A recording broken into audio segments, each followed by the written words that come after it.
You know what I hear every time an Apple user, basically says it just works and everything? People say things, right? And when they say them, a lot of the time they expect us to take them at their word and very on the nose, and that they mean exactly what they say, but honestly, quite often that is not the case and everything. And I don't receive that incoming message the way that they want me to receive it, really. I may be a little bit like, what my take on this is uncharitable and everything as far as incoming information, but what I hear is that I want a system that is completely plug and play instead of plug and pray and everything, and I will pay a tax, that goes well beyond what it would take to buy an equivalent system on the x86 side of the equation for, convenience. And, when it comes to a laptop, I'm going to spend the money to make sure that everything just works out of the box the way that it's supposed to, And the experience is highly convenient and everything. Now, when I hear that, I hear I'm willing to shell out the ass in order to be a lazy fuck and not have to get off my ass and move and not have to think about anything and not do any intellectual labor whatsoever.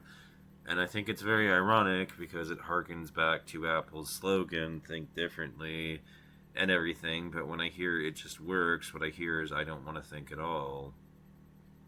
I don't want to have to think about it. I don't want to have to do anything when the system comes in to my home and tinker with it to see what it's capable of, to play around with it and everything. I don't want to dig into the settings. I don't want to do anything and explore any of that stuff that sounds like a stress headache that I don't want and everything. And then I want to harp on about how I'm supposedly better than everybody else and I've got delusions of grandeur about how I think differently.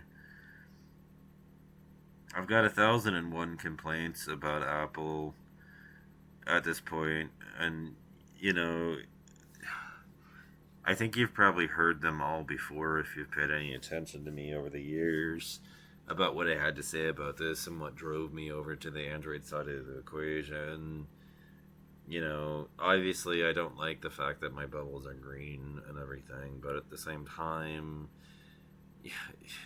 just I've said it before in my own terms. I've said, look, I grew up in a different world, and everything. I was using computers before the rest of you and everything. And so when I look at a phone, I don't really see, a fundamentally different, device than, despite the fact that the people that are maintaining the firmware stack are trying to create this entirely different paradigm on phones than what it is in the world of personal computers and everything. The fact of the matter is that from a technical perspective, there's no really big fundamental difference between this laptop and a phone, in that they're both general purpose computers, and they can do more or less not anything you program them to do, right? But Apple, it started to construct a completely different sort of approach to everything, such that this whole new terminology started to emerge, like jailbreaking and side loading and all this other stuff, that it was really just a way of essentially, pointing out and calling out the fact that these systems so often get in our way and prevent us from using them how we would like to use them. They don't respect the freedom of the user to use the software how they want to use the software. Apple, it's very, very difficult because there isn't a lot of publication and transparency about what applications have been refuted, but you can have been refused to be allowed in the App Store. They don't make that, it's not as if there's a public repository of all the applications that they've refused and everything. We depend on the developers that have been turned down to come forward and say that Apple rejected my program and complain about it, but they so often don't. And so we've got so little examples and everything of who's So we don't know. We don't fully know. But when you go into the App Store, you'll notice a lot of things that aren't there, like emulators, especially for current generation consoles. You know, and everything. They just won't be there at all, and everything, because Apple doesn't approve of that, because it makes it too easy to pirate. And maybe you're not doing it to pirate at all. Maybe you're just backing your games up on your own system and everything, and running your own library on a different piece of hardware, because the Nintendo Switch is going to die at some point, and pretty eventually the consoles that can play them will decay and everything, and those will no longer turn on or anything, and you'll not be able to get them to load up and everything, and pretty soon eventually the devices will decay and they won't even be able to turn them on and everything, and so you're migrating to slightly newer hardware, because that will outlast those systems, because it is newer, and so it will take longer for it to decay and everything. There are legitimate uses for emulators. You're not necessarily using them to pirate, and we all know this and everything. It's why there's a term that's emerged for backing your games up, and everything. There are totally legitimate purposes for it. Now, like I'm a pirate. I'll admit it and everything. But at the same time, it doesn't mean there aren't legitimate purposes to use these things that are not so controversial and so culturally forbidden and frowned upon, and everything, like totally unstigmatized purposes for it, totally legal purposes for it, and everything, you know, totally legal reasons and everything to do it, and they're at least legit in the sense that they're legal, and so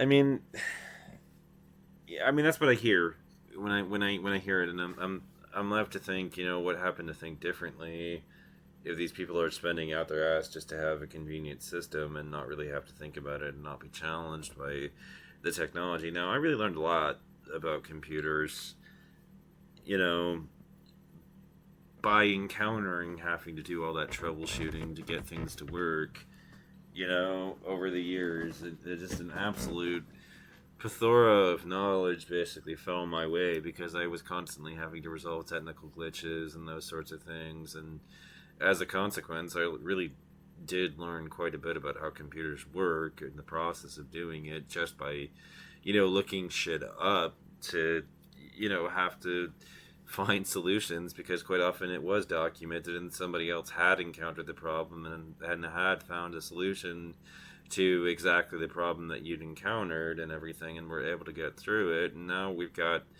Chat GPT, which has truly made our ability to resolve technical, challenges that creep up, advanced by leaps and bounds and everything. It can even completely rewrite software for you. So if, the software isn't like a 5-year old piece of software and it hasn't been updated in that long, and you've been using depreciated versions of programs, and the way that the syntax worked for calling those depreciated versions and everything has moved on, and Selenium is now out of date as a Python library in your code, it can totally make the edits for you to make them compatible with a newer version of Selenium and everything, and to essentially achieve the same purpose that it used to. And it's just a lot of a lot of crap is now possible, and you end up learning a lot from the whole thing. And you can totally take the two versions in a diff viewer and see exactly what it is that it changed too, if you really want to get better at it and everything. And so it's just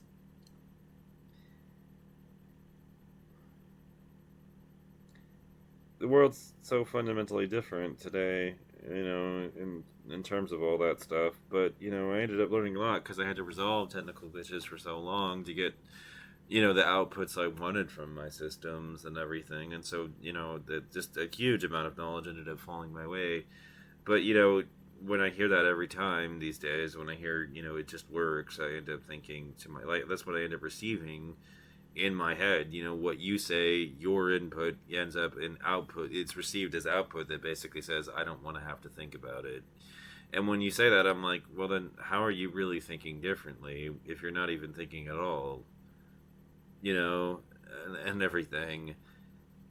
And honestly, despite the fact that there are often like minor technical glitches that have to be solved on this side of the side of the fence with technology, and there are even more on the Linux side of the equation, you know, despite all that, usually the inconvenience that it introduces is minuscule. It's not a huge amount. It usually things get resolved fairly quickly. They don't really take a lot of time to work through. Usually, for the most part. And the trade-off is you get like support for a much wider variety of software.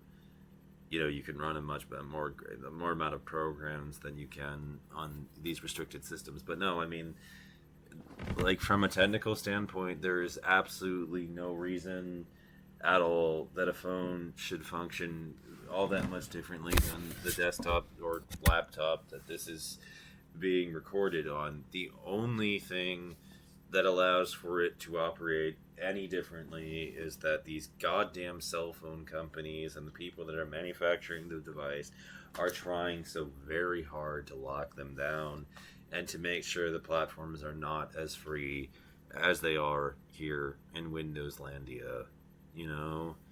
And even to a great deal of respect and everything in the land of Mac OS and Linux, you know, because those are operating systems that largely will not get in your way, you know.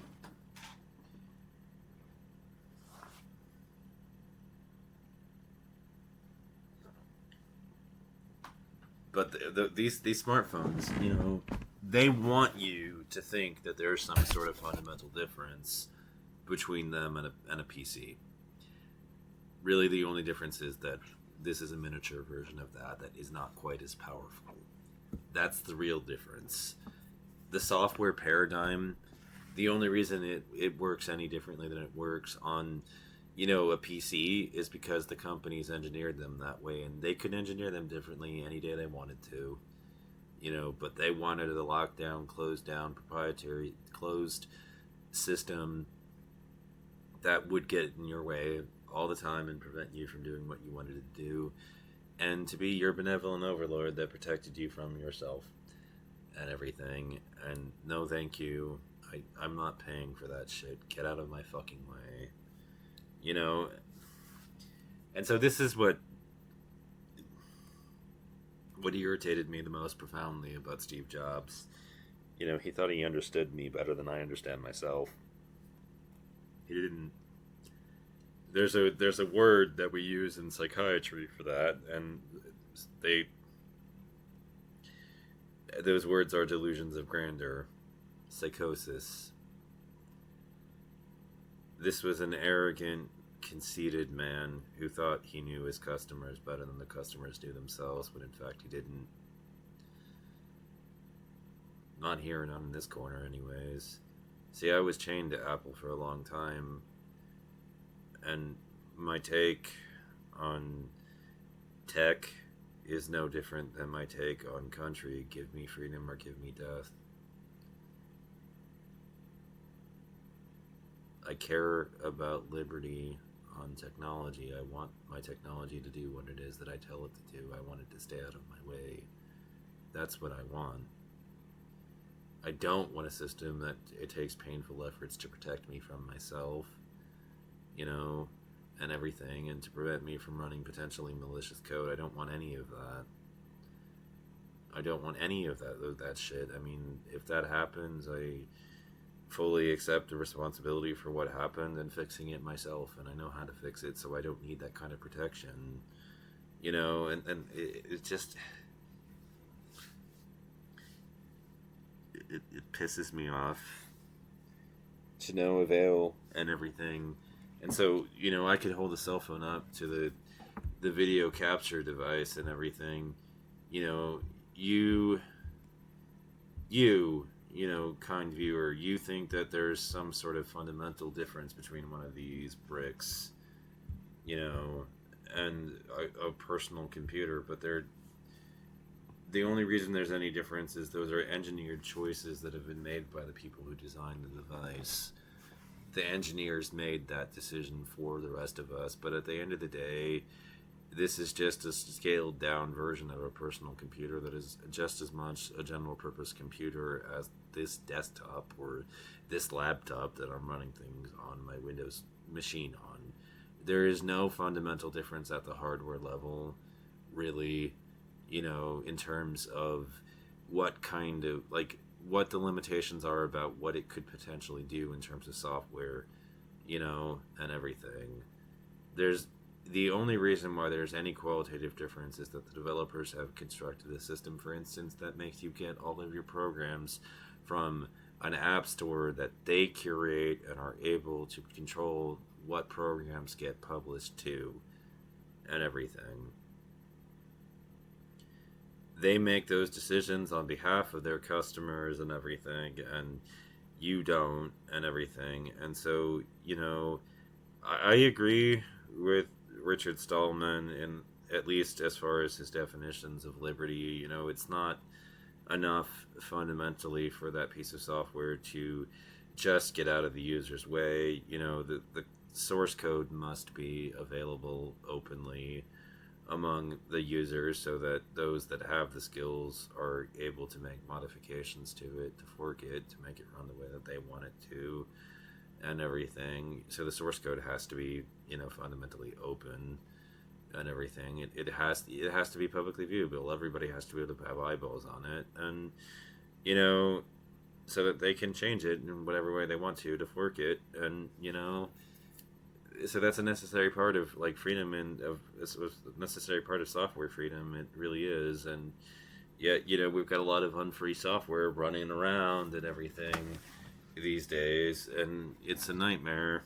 And so, and it's particularly acute in the land of cell phones because their developers have decided to fundamentally lock them down, to secure them and protect users from themselves and everything. And in a big way, one of the things that really infuriates me is that the more that you learn about technology, the more you end up realizing the App Store, initially a very naive take on things, would have said something like, well, I mean, it's great for people that are newish to computers and want the easy bake oven version of computers and are just not capable of knowing when somebody's trying to hack them, and so all their apps will be secure and everything. But then you actually look into it and you double check yourself, and you end up looking at the App Store policies, and you end up getting realistic assessments of how much time they'll spend on an app and the sheer incoming volume of applications that come into the App Store.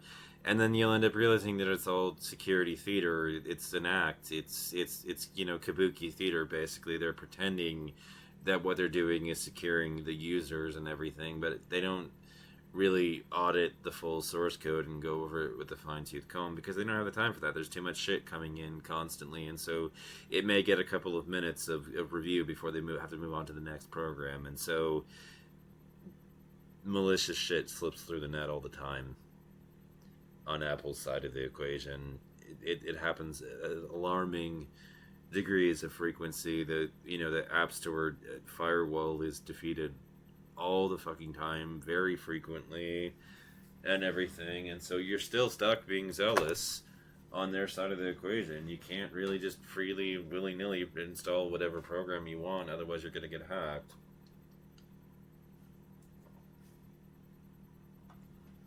You're going to get one of those kitties that wants to hit you with a Trojan horse, and then, you're fucked because all your passwords are leaking. And there may be some services that you're able to secure with two-factor authentication, but maybe there are some that haven't updated, and so those passwords in those places will always be vulnerable and everything to somebody logging into. Fortunately, the banking apps have locked down their systems pretty tight, but yeah, that's been a thing. And so yeah,